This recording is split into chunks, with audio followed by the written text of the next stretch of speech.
Bonjour mesdames et messieurs, bienvenue dans ce 6h30. Hier dimanche 18 mars a été célébrée la première édition de la Journée mondiale du recyclage. Le recyclage qui s'impose comme solution pour la gestion des déchets mais aussi pour la réduction des émissions de gaz à effet de serre.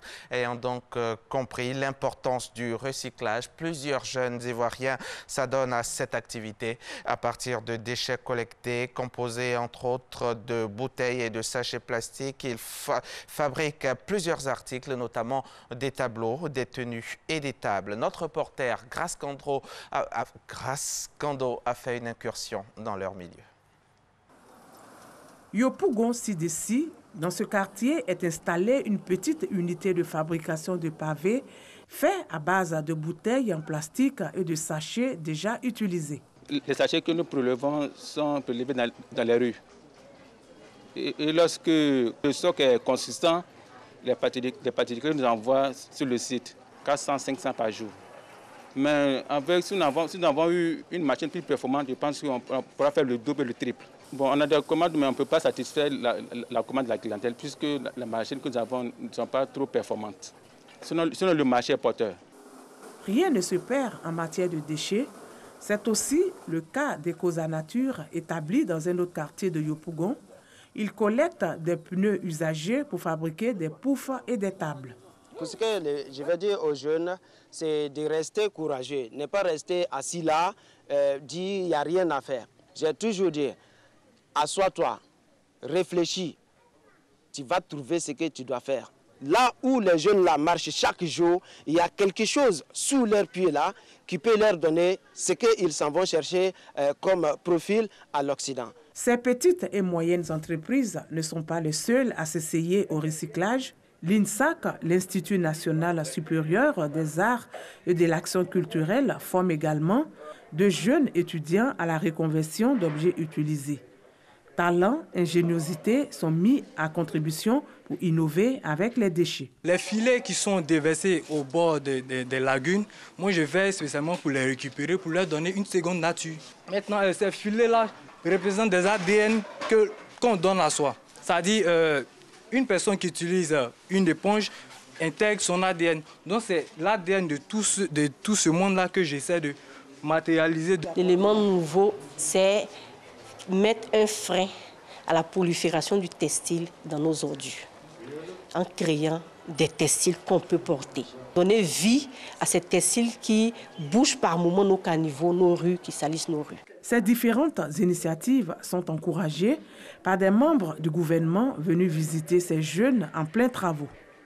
Notre approche est de sensibiliser la population à l'effet de lutter contre la prolifération des déchets qu'on voit ça et là. Comme pour dire aux populations que tout ce que nous considérons comme étant des déchets, constitue la matière première. La matière première qu'on peut recycler. L'art et l'environnement, l'art et l'écologie sont liés. Nous avons des emplois à créer à partir de ces œuvres-là. Il appartient aux Ivoiriens de consommer ce que leurs artistes créent pour que nous ayons beaucoup plus de jeunes Ivoiriens qui s'intéressent au métier des arts parce que les métiers des arts nourrissent leurs hommes. La production quotidienne de déchets solides ménagers est passée de 2800 tonnes en 2000 à 3800 tonnes en 2018, soit un taux d'accroissement de 35,71%. C'est pourquoi, selon la ministre Anne-Désirée Ouloto, le recyclage et la valorisation des déchets sont des leviers de la préservation de l'environnement. D'où la création du Centre de valorisation et d'enfouissement technique dont la première pierre sera posée ce lundi 19 mars à Kossuouin, dans la sous-préfecture de Songo. Reportage signé Grace Kando. Le Conseil national de la jeunesse, CNJ, section Port-Bouët, a procédé samedi dernier, 17 mars, au lancement de ses premières assises.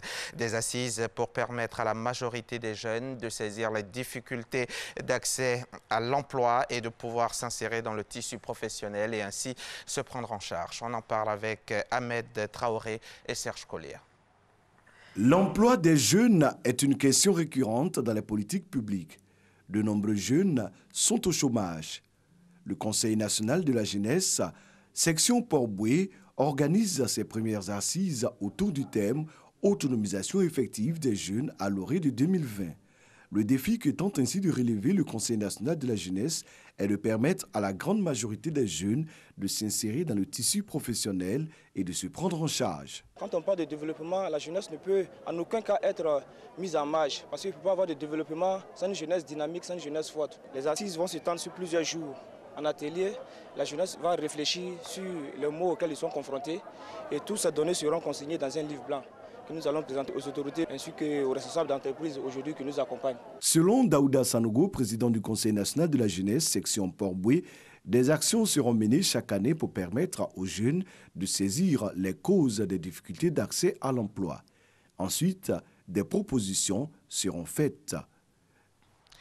Dans 4 mois, le ministère du Commerce, de l'Artisanat et de la Promotion des PME va organiser, ici même à Abidjan, route de l'aéroport Félix Houphouët-Boigny, la FOMCI, la première foire du Made in Côte d'Ivoire. C'est une plateforme de promotion des produits issus des unités de transformation et d'échange entre consommateurs nationaux et internationaux, ainsi que des investisseurs. Le lancement de cette foire a eu lieu récemment en présence du ministre Souleymane Diarra-Souba, ministre du Commerce, de l'Artisanat et de la Promotion des PME. Le reportage de Francis Boifo. Si la culture ivoirienne est très connue à l'étranger dans les 5 continents, des produits artisanaux et ceux issus des unités de transformation locales ainsi que des services ne le sont pas. La foire du Made in Côte d'Ivoire, FOMCI, qui se tiendra du 25 juillet au 5 août prochain à Abidjan, se propose de remonter la pente. Notre objectif, en fait, c'est d'accompagner cette stratégie en donnant de la visibilité à tous ces produits qui sont fabriqués sur le territoire ivoirien. Donc la FOMCI est une opportunité pour toutes ces structures-là de valoriser leurs produits pour que le label Made in Côte d'Ivoire soit déjà consommé au niveau domestique, c'est-à-dire par les Ivoiriens, par les populations vivant en Côte d'Ivoire, et que le label Made in Côte d'Ivoire également puisse être exporté sur l'ensemble des 5 continents. Des espaces seront réservés aux grandes, petites et moyennes entreprises avec des prix étudiés. 75 000 francs CFA pour l'inscription et 160 000 francs CFA le mètre carré selon les organisateurs. Après avoir fait un benchmarking par rapport aux différentes foires au salon, de même envergure qui sont organisés au niveau de la sous-région. Donc ce sont des prix qui sont compétitifs. Le ministère en charge de l'artisanat prendra des dispositions pour subventionner la participation des artisans, je veux dire, au cours de cet important salon. Plateforme d'échange entre opérateurs économiques, consommateurs nationaux et internationaux, la foire du Made in Côte d'Ivoire, FOMCI, la première du genre, vise l'accès à un marché de plus de 220 millions de consommateurs. Et on ouvre à présent la page culture de ce journal. Le groupe Magic System, groupe Zouglou, a lancé la 11e édition du FEMUA, le Festival des musiques urbaines d'Anomambo. C'était jeudi dernier, 15 mars, à Marcory. Ce FEMUA 11 a pour thème jeunesse africaine et immigration clandestine. Ce thème d'actualité sera débattu tout au long de cette année à travers des conférences. Parrainé par le Premier ministre Amadou Gon Coulibaly, le FEMUA 11 verra la participation de 15 artistes nationaux et internationaux. C'est ce que nous dit notre reporter Issa Chonayeo. C'est reparti pour le FEMUA, Festival des musiques urbaines d'Anomambo. Une innovation pour cette 11e édition, le changement de site. Habituellement organisé dans le village d'Anomambo, cette année, l'Institut national de la jeunesse et des sports, INJS, va accueillir l'événement. Ce, en raison des travaux de bitumage sur l'ancien site. Au niveau des prestations artistiques, Gao Productions n'a pas fait dans la dentelle. De grands noms de la musique nationale et internationale sont annoncés. Parmi eux, Lokwa Kanza qui sera célébré. Les artistes de la musique traditionnelle moderne et du coupé décalé seront également présents à ce FEMUA 11. Invité au FEMUA, pour moi, c'est un réel plaisir. Et puis, à travers moi, les artistes traditionnels modernes sont honorés. Je remercie personnellement Assalfo. C'est un plaisir de participer au FEMUA parce que c'est l'un des plus grands festivals d'Afrique. Donc, on permet de mettre la joie à l'ambiance et on invite tout le monde à venir massivement. Groupe éco-citoyen, Magic System est au cœur des sujets d'actualité. Cette année, la formation artistique va s'intéresser à l'épineux problème de l'immigration clandestine. Le mal, il est profond. Du moment où nous avions tous cru que c'est parce que nos jeunes manquaient d'emploi qu'ils s'adonnaient à cet exode-là.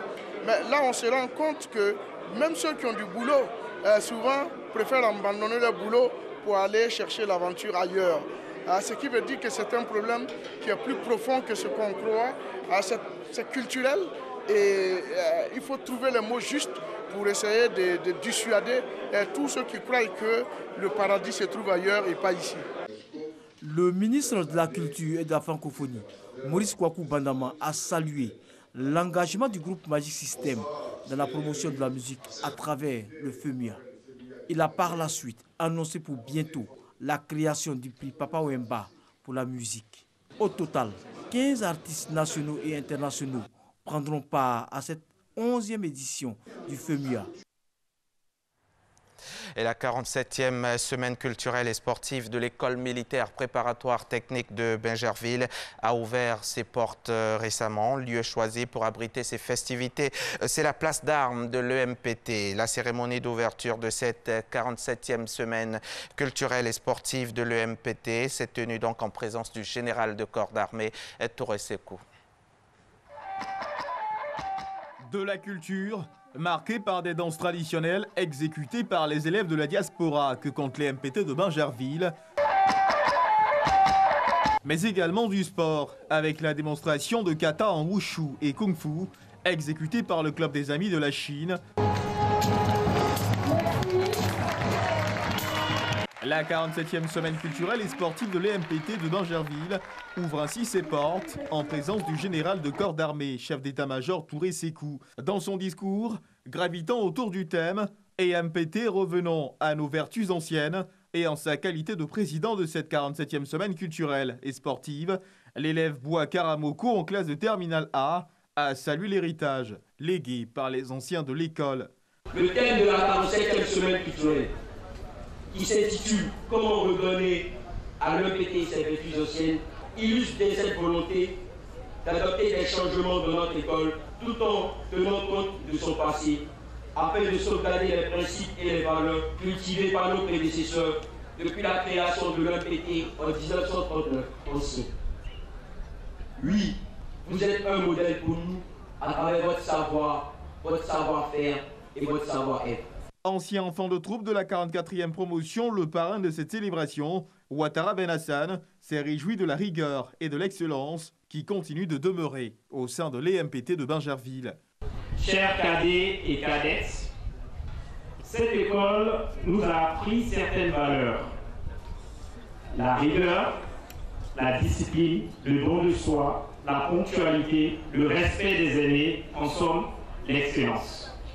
Vous devez donc vous approprier ces vertus, non seulement durant votre séjour dans cette école, mais aussi tout au long de votre vie, et demeurer toujours les meilleurs dans tout ce que vous aurez à faire. Le général de corps d'armée et chef d'état-major Touré Sekou a procédé au lancement officiel des célébrations, semaine culturelle, occasion pour les populations riveraines de réaliser une véritable immersion dans le monde des enfants de troupe, festivités qui s'achèveront le 24 mars prochain par une cérémonie de remise de prix aux meilleures écoles que compte l'établissement d'enseignement militaire. C'était un récit de Herman Guivet. L'actualité internationale pour refermer ce journal. En Guinée, un grand incendie s'est déclaré dans la nuit de samedi à dimanche et a ravagé une partie du marché de Madina, le plus grand de la capitale guinéenne Conakry.